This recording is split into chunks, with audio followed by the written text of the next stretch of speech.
मेळावा जो आहे हा 18वा मेळावा संबंध आपण गुजरात महाराष्ट्र या दोन्ही राज्यामध्ये गावित मेळावा पाळतोय आणि आज कुंभाळे गावामध्ये हा 18वा मेळावा संपन्न होतोय। त्या 18व्या मेळाव्याचे अध्यक्ष माननीय भास्कररावजी गावित, माजी जिल्हा परिषद सदस्य, त्याचबरोबर ह्या मेळाव्यासाठी उपस्थित असलेले सन्माननीय आदरणीय असे माननीय श्री मोहनभाई गावित, आमदार व्यारा, त्याचबरोबर जसूबेन गावित, जिल्हा परिषद सदस्य, माननीय सौ रमीलाबेन गावित, पंचायत समिती सभापती, माननीय सौ शोभनाबेन गावित, नितेशभाई गावित, कनुभाई गावित, विजयभाई गावित, बाबूभाई गावित, त्याचबरोबर रसिकभाई गावित, जयेंद्रभाई गावित, सोमाभाई गावित, मगनभाई गावित, रघुभाई गावित, नवीनभाई गावित, वसंतभाई गावित, त्याचबरोबर महाराष्ट्रातील विलास आलबाड, महेश टोपले, श्यामशेठ गावित, मोहन कांबळी, त्याचबरोबर तलासरीहून आलेले सुरेश गावित आणि उपस्थित असलेले सर्व गावित परिवारातील बंधू बहिणींनो, आपण हा जो एक कुळाचा मेळावा घेतोय त्याच्यामध्ये आपल्या गावित कुळामध्ये जे इतरत्र पसरलेले कुटुंब आहेत त्या कुटुंबाची एकत्र मेळावा घेऊन एकमेकाची ओळख करून घेणं, परिस्थिती समजून घेणं आणि आपल्याला आपल्या कुटुंबातील म्हणजे आपल्या गावित परिवारामध्ये जे लोक राहतात त्यांच्या काही अडीअडचणी असतील त्या पण समजून घेणं फार महत्वाचं आहे। आणि म्हणून निवड आपण गावित परिवाराचा मेळावा आपण कुळाने घेतोय। पण ह्या कुळामध्ये गावित कुळामध्ये महादेव कोळी पण आहेत, त्याचबरोबर वारली समाजाचे पण गावित आहेत, भिल्ल समाजामध्ये पण गावित आहेत आणि कोकणा समाजामध्ये पण गावित आहेत। आपण सर्वच गावित परिवार एकत्र केला तर तो फक्त मेळावा होतोय। आणि म्हणून खरं म्हणजे माझं तर असं म्हणणं आहे की एवढा अवास्तव मोठा मेळावा घेण्याऐवजी आपली जी पिढी आहे किंवा आपला जो मूळचा कुटुंब आहे ते विस्तार होत गेला आणि इतरत्र पसरले। एका कुटुंबामध्ये आज 200-300 माणसं कुटुंब असे आहेत। पूर्वी एक माणूस होता, त्याचं एक गाव झालं, गावातून पसरले लोक अनेक गावांमध्ये त्या कुटुंबाचा विस्तार झाला। त्या कुटुंबाने त्याच्या परिवारामधले नातेवाईक म्हणजे सख्खे जे कोणी भाऊबंद असतील त्याची परिस्थिती सुधारण्याच्या दृष्टिकोनातून किंवा त्याला मदत करण्याच्या दृष्टिकोनातून काहीतरी केलं पाहिजे। आपला हा मेळावा तुम्ही पण पाहिलं, जे आता मोहनभाई आहेत किंवा जसूबेन आहेत त्यांनी पण अनेक मेळावे अटेंड केले असतील। मेळावा हा कमी होत जातोय कारण याचा लोकांना पण वाटतं एक दिवशी यायचं, मेळाव्याचे भाषण ऐकायची, जेवण करायचं, निघून जायचं, पुन्हा पुढच्या वर्षी कुठल्या तरी मेळाव्याला जायचं। मला वाटतं की ह्याच्यापेक्षा आपण एकमेकाला मदत करण्याच्या दृष्टिकोनातून आपण प्रयत्न केला पाहिजे। आमचं जे काही पिढी आहे, आमची कुटुंब आहे ते चोंडा म्हणजे गुजरात मधलं वासदा तालुक्यातलं आणि महाराष्ट्रातले काही गावित असं मिळून ते कुटुंब आहे। आम्ही दर म्हणजे वर्षाला पित्राच्या महिन्यामध्ये एक दिवशी सगळे भाऊबंद एकत्र येऊन पित्राचा कार्यक्रम करतोय आणि त्या कार्यक्रमामध्ये ज्याला वर्गणी द्यायची तो देतोय आणि त्या वर्गणीमधून म्हणजे जसं कोणी जास्त पगाराचा माणूस असेल तर तो तसं देतोय पैसे आणि ते पैसे आतापर्यंत 10 लाखाच्या वरती जमलेले आहेत आणि त्या पैशातून कोणाला धंदा करायचा असेल तर त्याला व्याजाने पैसे आपण देतोय. म्हणजे जसं बचत गटाच्या महिला किंवा बचत गटाची माणसं ही कोणाला पैसे देताना 2% 3% घेतात, आपण 2% पैसे देतोय आणि त्याचा धंदा पण होतोय आणि पैसे पण आपल्या कुटुंबाकडे ह्या कमिटीकडे जमा होतात. त्याच्यामध्ये शिक्षण आणि आरोग्य, म्हणजे कोणी आजारी पडला त्याच्याकडून व्याज घेत नाही, त्याला पैसे देतो आपण, त्याची अडचण होते, भागवली जाते, परंतु त्याच्याकडून व्याज घेत नाही. त्याने जेवढे घेतलेले पैसे इमानदारीने परत करायचे. अशा प्रकारचा कुटुंबाला आपण देतोय. कोणी गाई घेतोय, कोणी विटाचा धंदा करतोय, त्यावेळेस त्याला पैसे दिल्यानंतर तो व्यवहार करून ते पैसे परत करतोय. आणि शिक्षणासाठी जी मुलं MBBS किंवा मोठ्या परीक्षेच्या साठी जातात त्या मुलांना आपल्या कुटुंबाकडून काही त्यांना मदत करणं हे सर्वात महत्वाचं काम आपण त्या संघटनेकडून करतोय. मला वाटतंय की इथं जो काही गावित कुटुंबाचा मेळावा आहे हे अनेक कुटुंब मिळून एक मेळावा झालेला आहे. तर मला वाटतं की एक मेळावा मोठा जरी आपण घेतला परंतु त्यातून वर्षभरामध्ये एकमेकाची कधी कोणी भेट घेत नाही. आता आपल्या गिरीशने सांगितलं की आपण गुजरातमध्ये गेलो, काहीतरी नडलं, दवाखान्यामध्ये गेलो, एखादी गाडी पकडली कोणी, मग तिथं आपण ओळखीचा माणूस पाहतोय आणि त्याच्याकडून काहीतरी मदत होईल अशा प्रकारचा प्रयत्न करतोय. एवढ्याच वरती नाही तर खरं म्हणजे आपलं घरामधल्या माणसाची जशी काळजी आपण घेतोय तशी आपल्या कुटुंबातल्या लोकांमध्ये सुद्धा काही कुटुंब कष्ट करणारी आहेत, परंतु त्याला भांडवल नाही, त्याला कुठल्याही प्रकारचा आधार नाही. त्या माणसाला आपल्या बरोबर आणणं ही महत्वाची कामगिरी आपल्या कुटुंबाच्या ह्या मेळाव्यामधून झाली पाहिजे.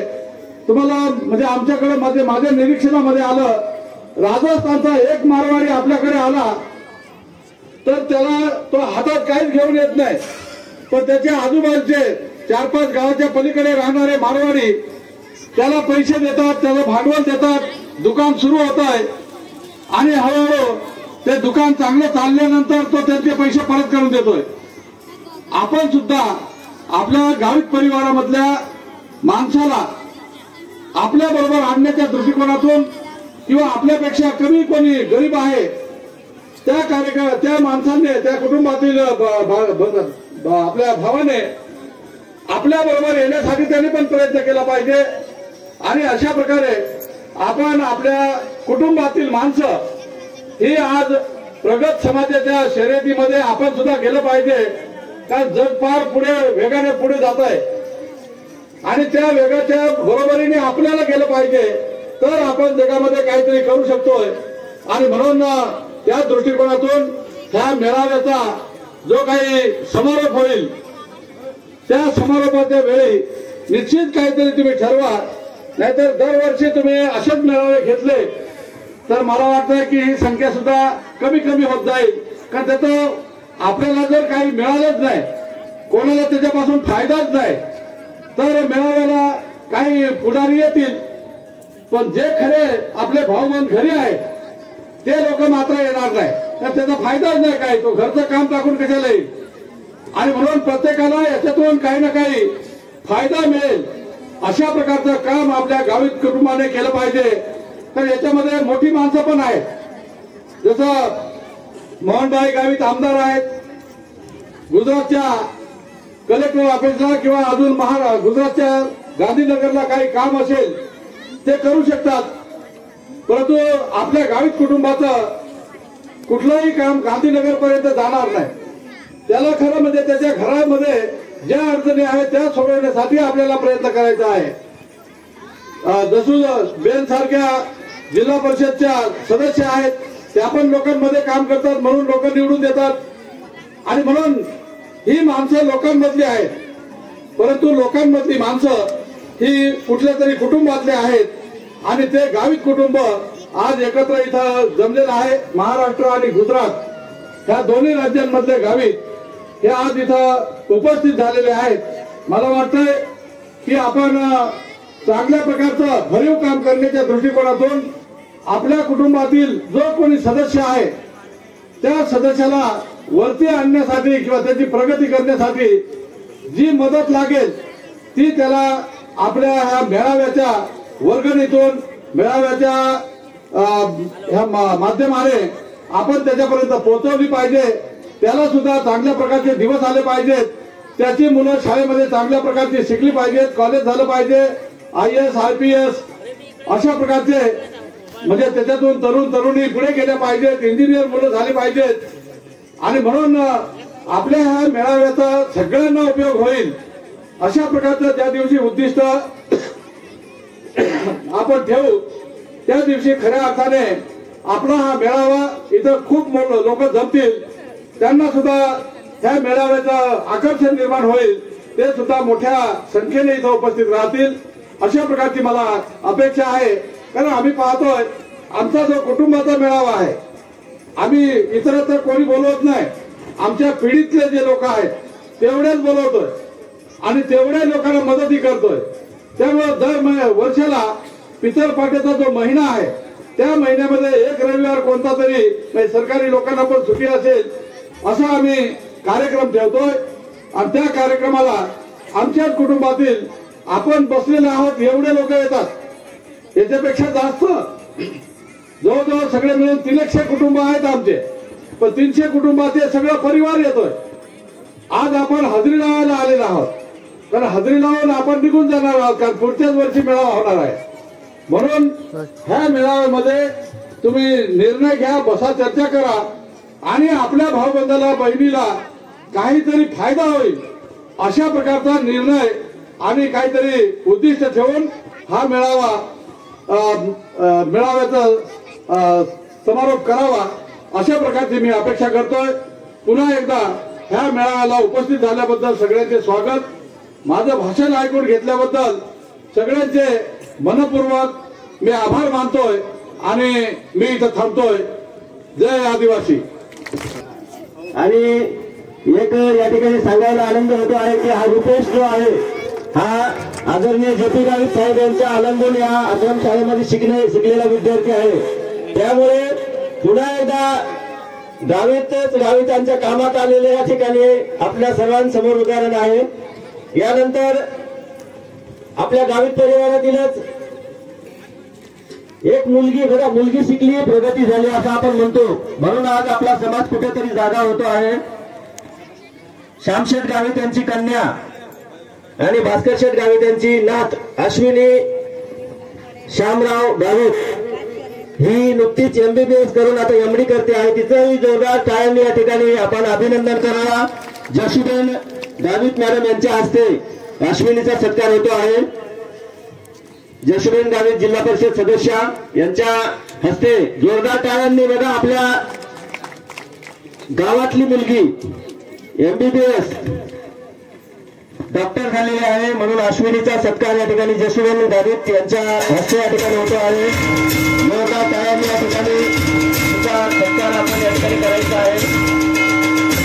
त्यानंतर सुरेखा कांतीलाल गावित सुद्धा वरिष्ठ, यानंतर योगेश हेमंत गावित याची पोलीसपदी महाराष्ट्र पोलीस या ठिकाणी निवड झालेली आहे। त्याचा सत्कार या ठिकाणी JP गावित साहेब यांच्या हस्ते या ठिकाणी होतो आहे। जगदीशभाई गावित तुम्बी 501 रुपये दान मिळेल। योगेश गावित, योगेश हेमंत गावित आहे का? कोणीतरी स्वीकारा। जोरदार टाळ्या व्हायला पाहिजे त्या सगळ्या यशस्वी विद्यार्थ्यांसाठी ज्यांनी आपल्या गावित परिवाराचं नाव मोठं केलेलं आहे। आदरणीय जीवनभाई चौधरी साहेब यांनी कार्यक्रमासाठी 500 रुपये देणगी स्वरूपात या ठिकाणी दिलेले आहे। ज्यांना देणगी द्यायची असली त्यांनी कागदावर लिहून आणि आमच्याकडे पाठवून द्या। आदरणीय आमदार महोदयांना कार्यक्रमासाठी जायचं असल्यामुळे 1 रुपये दान पिठल मॉडेलचे या ठिकाणी बेलपथक होईल आणि आदरणीय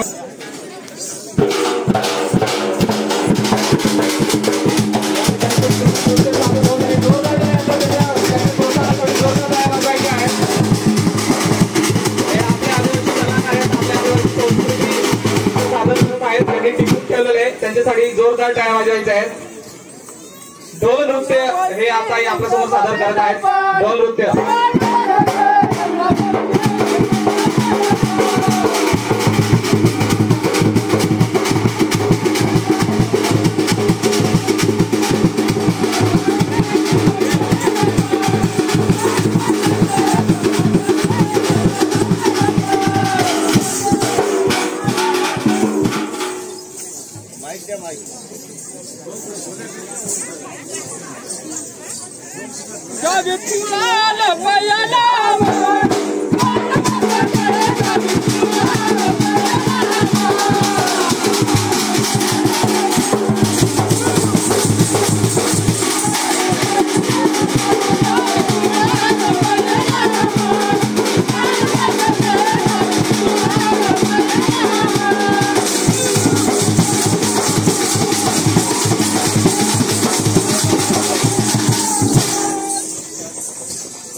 रसिकभाई गावित यांच्यातर्फे देणगी 501 रुपये किती 1001 रुपये दिली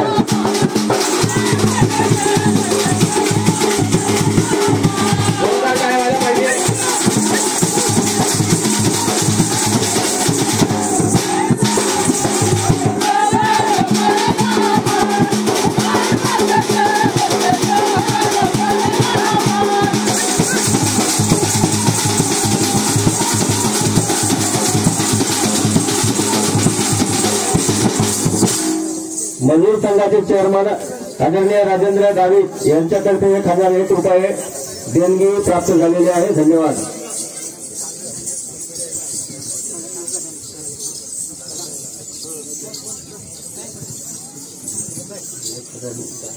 मंगूबाई नाना कोंडा 101, बाबूबाई देशपांडे 101.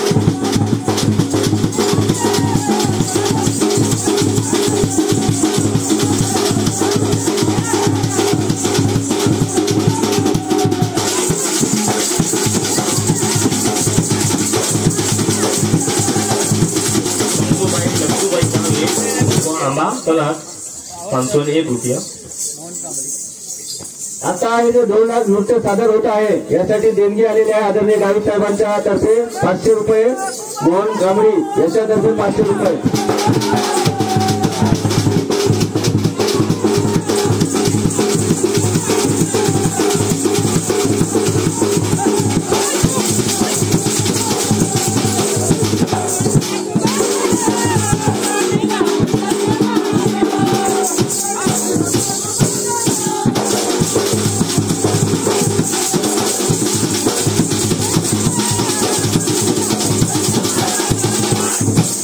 सोमाबाई गावित यांच्यातर्फे 200 रुपये या गाण्यासाठी. संजय मधुकर 101 रुपया.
વિઠ્ઠલભાઈ ગામિત ચાવચાળા 501 રૂપિયા.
अतिशय सुंदर असं या ठिकाणी हे दोन नृत्य उमरड तालुका पेठ यांचं जोरदार टाळ्यांनी पुन्हा एकदा स्वागत करायचं आहे.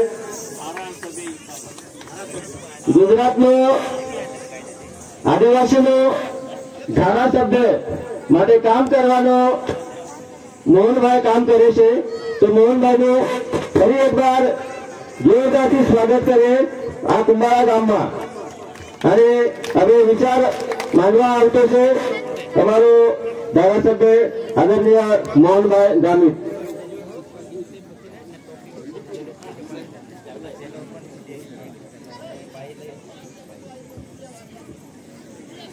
સૌને નમસ્કાર. મરાઠી તો આવડે નહીં, પણ ગામિત કુળ એ 18મી વખત ભેગા હોય અને એમાં ઉપસ્થિત તમામ સન્માનીય મંચ એટલા માટે કે કોઈના નામ જે મહત્વના ને અગત્યના કોઈ નામ રહી જાય અને ખરાબ લાગે એના માટે તમામ સન્માનીય મંચ, પદાધિકારીઓ, અધિકારીઓ અને આટલા મંચો બેસતા તેને કરતા ખૂબ જ અગત્યના અને મહત્વના જે સામે બેસેલા હાથ એ તમામ વડીલ આગેવાનો, ભાઈઓ, બહેનો અને આગેવાનો, ખાસ તો એક તક મીની એક ગાઉત કુળમાં ગયા વખતે ભેગા હોઈને અને ત્યાર પછી એ બીજા સંમેલનમાં ભેગા હોવા માટે મારા એક તક મીની અને તમામના ખૂબ ખૂબ આભાર માના. જેપી ગાવિત સાહેબની બધી જ વાત એટલે સાંગી સમજુલા સમજી જવા છે પણ બોલા જ નહીં. અને એટલા માટે ખાસ કરીને ખૂબ મોટી સંખ્યામાં આમ કહેવાય, પરંતુ મોટી સંખ્યામાં જે તમને વાત કરી, પરંતુ મુખ્ય આગેવાનો જ માત્ર અહીંયા આપણે ભેગા થયા છીએ. મુખ્ય આગેવાનો કરતા બને ત્યાં સુધી સ્થાનિક વિસ્તાર અને વ્યવસ્થિત પ્લાનિંગ સાથે, આયોજન સાથે આપણે આખું પ્લાનિંગ કરવું પડે. અને માત્ર ગાવિત કુળ એટલે કદાચ કોઈ બીજા આવીને કદાચ જુએ કે ભાઈ ગાવિત કુળ તો બિલકુલ ખૂબ નાનું છે, કારણ કે આપણી આ સંખ્યા જોઈને કદાચ કોઈને એમ લાગે કે નહીં, ગાવિત કુળમાં તો બિલકુલ આમ ખૂબ નાનું પરિવાર છે, મોટો પરિવાર નથી. પરંતુ જે મહારાષ્ટ્ર, દાદરાનગર હવેલી અને ગુજરાત એ ત્રણે ત્રણ ત્યાંથી મળીને આપણો ગાવિત કુળ ખૂબ મોટો છે. અને કદાચ અમારા વ્યારા તાલુકામાં, ડોલવણ તાલુકામાં જે તાપી જિલ્લો જે છે એ તાપી જિલ્લામાં ખૂબ ઓછી સંખ્યા, પરંતુ ત્યાં પણ ઓછામાં ઓછા 2 થી 3 હજાર પરિવાર આ ગાવિત કુળ હશે. એની સાથે સાથે જે ધરમપુર, વલસાડ અને ખેરગામ કે ચીખલી એ આખો પટ્ટો છે. અને સાથે દાદરાનગર હવેલા અને છેક જે મહારાષ્ટ્રમાં તો નવાપુર, નંદરબાર થી માંડીને છેક આખો બેલ્ટ અહીંયાથી જે આખો એ છે અને ખૂબ મોટો પરિવાર છે. આખો પરિવાર એક સાથે આ રીતે વર્ષમાં ભલે એક વખત આપણે ભેગા થઈએ, કંઈક લેવા માટે ભલે નહીં હશે, પરંતુ એક પરિચય થાય અને આપણા કુળના પરિવારના જે અધિકારીઓ છે, કર્મચારીઓ છે, સાથે સાથે જે નાના મોટા ધંધા સાથે જોડાયેલા જે લોકો છે, એ નાના મોટા ધંધા સાથે અને નોકરી સાથે જોડાયેલા છે, એની સાથે સાથે જે આપણા રાજકારણમાં પોલિટિકલ આગેવાનો પણ ખૂબ મોટા છે. અહીંયા આપણા તાલુકા પંચાયતના પ્રમુખો છે, જિલ્લા પંચાયતના છે, અને જે કોઈ પણ પાર્ટી હશે એ ઇવન ભાજપ હશે, કોંગ્રેસ હશે કે કોઈ પણ પાર્ટી એમાં પોતાનું પ્રતિનિધિત્વ કરી રહ્યા છે. જ્યારે આપણા વિસ્તારમાં કે આપણા ગામમાં કે પછી આપણા એરિયામાં જ્યારે આપણા પરિવારમાંથી કદાચ કોઈ પોલિટિકલ લીડર બનતો હોય ત્યારે આપણી પોતાની ફરજ બને કે આપણે એમની સાથે રહીએ, એમને આપણે પ્રોત્સાહિત કરીએ. એની સાથે સાથે જે અહીંયા જેપી ગાવિત સાહેબે વાત કરી કે માત્ર કશો અહીંયા આવી અને છૂટા પડીએ, પરંતુ મિત્રો આપણે એક પરિવાર ભેગા થઈએ છીએ ત્યારે જે યુવાનોને કઈ રીતે આપણે પ્રોત્સાહિત કરવા જોઈએ એના માટે બધાએ પ્રયત્ન કરવો પડે. જે તે વિસ્તારમાં જે તે પદાધિકારીઓ છે એમણે પોતાના વિસ્તારમાં એ કામ પણ કરવું પડે. હું ભાષણ વધારે લાંબુ કરવાનું નથી, કારણ કે ભાષણ સાંભળવા માટે અહીંયા પબ્લિક આવી નથી. એક પરિચય છે અને એકબીજા સાથે પરિચય થાય એના માટે બધા ભેગા થયા છો. આજે આપણા સમાજ, આપણા આદિવાસી સમાજ, કુકડા સમાજ તો ખરો, પણ એ સિવાય આપણા આદિવાસી સમાજ આગળ આવે એના માટે અમે પ્રયત્નો કર્યા છે. અને હું જ્યાંથી આમ તો જિલ્લા પંચાયતનો સ્ટેન્ડિંગ કમિટીનો ચેરમેન છું, કારોબારી ચેરમેન છું, અને એની સાથે સાથે ધારાસભ્ય તરીકે એટલે વિધાયક પણ છું. અને વિસ્તારમાં આપણા સમાજના જે યુવાનો કઈ રીતે આગળ આવે એના માટેના પ્રયત્નો અમે નેમ લીધી છે. પ્રથમ તો લાઇબ્રેરીઓ જે સ્વપોષિત અમારા ડોલવણ અને વ્યારા તાલુકામાં જે લાઇબ્રેરીઓ ચાલે છે એ લાઇબ્રેરીઓ દર વર્ષે હું 3 લાખ રૂપિયા, કુલ લગભગ 52 થી 53 સ્વપોષિત લાઇબ્રેરીઓ છે, એમાં દર વર્ષે પુસ્તકો માટે 3 લાખ રૂપિયા એક લાઇબ્રેરીમાં અમે આપીએ છીએ. એની સાથે સાથે દર વર્ષે એક તાલુકામાં એક અદ્યતન લાઇબ્રેરી અમે સળંગ બીજું વર્ષ બેસે છે. એટલે લગભગ ગયા વખતે કુકડા સમાજની જે સંમેલન કરણખેડ ગામે હતું, એ કરણખેડ ગામમાં 60 લાખની માતબર રકમ સાથેની લાઇબ્રેરી અમે કરણખેડ ગામમાં, અને મોટા ભાગે આપણો કુકડા સમાજ ત્યાં ભેગો થાય છે અને ત્યાં 60 લાખની માતબર રકમની લાઇબ્રેરી આપી છે. એની સાથે સાથે અલગ અલગ તાલુકામાં અમે દરેક જગ્યાએ દર વર્ષે મિનિમમ 2 લાઇબ્રેરી 60 લાખની એ આપણા આદિવાસી વિસ્તારમાં યુવાનો આગળ આવે અને કોમ્પિટિશન એક્ઝામની તૈયારી કરે તેના માટે અમે આ પ્રયત્ન કરીએ છીએ. ત્યારે આપણા યુવાનો ખૂબ આગળ વધે તેમ છે, કારણ કે અહીંયા જે સન્માન્ય જે મંચ છે એની ઓળખ આપીએ તો લગભગ class 1 officer, class 2 officer, super class 1 ઓફિસરો પણ આપણા ત્યાં છે દરેક વિભાગમાં. અને તેમાં સૌથી વધારે વલસાડ જિલ્લો અને નવસારી જિલ્લાના જે આપણા સમાજના જે અધિકારીઓ છે એ અધિકારીઓ ગાંધીનગર ખાતે ખૂબ મોટી પોસ્ટ પર છે. એ જ પ્રમાણે અહીંયા મહારાષ્ટ્રમાં પણ મોટા ભાગે આપણે જોયા છે. રાજનેતાઓ પણ ખૂબ મોટા છે, આપણા સમાજના છે, અને એની સાથે સાથે અધિકારીઓ પણ આપણા કુકડા સમાજના અને તે પણ ગાવિત સમાજના પણ ખૂબ છે. ત્યારે હું વધારે વાત નહીં કરીશ, પરંતુ આપ જે સંખ્યા છો આપણે બને ત્યાં સુધી મોટી સંખ્યા આવે, એકબીજાનો પરિચય થાય અને સામાજિક રીતે પણ આપણો ગાવિત કુળ અને ગાવિત પરિવાર ખૂબ આગળ આવે એના માટે આપ સૌએ પ્રયત્ન કરવાનો છો. ત્યારે ફરી તમે આખા મારા બેસ કર્યું નાયકના તે બદલ તમામના દિલપૂર્વક આભાર માની વીરમાં ભારત માતા કી જય. જય આદિવાસી. यांना विनंती करतो की आपण आपले मनोगत या ठिकाणी व्यक्त करावं. बाकीच्या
आम्हाला आता भूक लागली, आम्ही आता जेवून घेऊ थोडासा. सकाळचं आलो आहे तेवढून जेवण नाही केलं. पहिले आपण इथून जेवून घेऊ आणि त्याच्यानंतर परत बघायला जाऊ कार्यक्रम. आणि इकडं जेवणाची सोय आहे. इथून पहिले आपण थाट घेऊ. पहिले आपल्याला घ्यायचं आहे भात. तर आपण जेवण घेतलं. आपण आता एका ठिकाणी बसून जेवण करून घेऊ. तर सर्व कार्यक्रम झाले आणि सर्व पण जाऊ राहिले. तर आपण पण आता जाणार आहे आणि आम्ही आता निघलो इथून. तर हे आहे पेठचं बस स्टँड.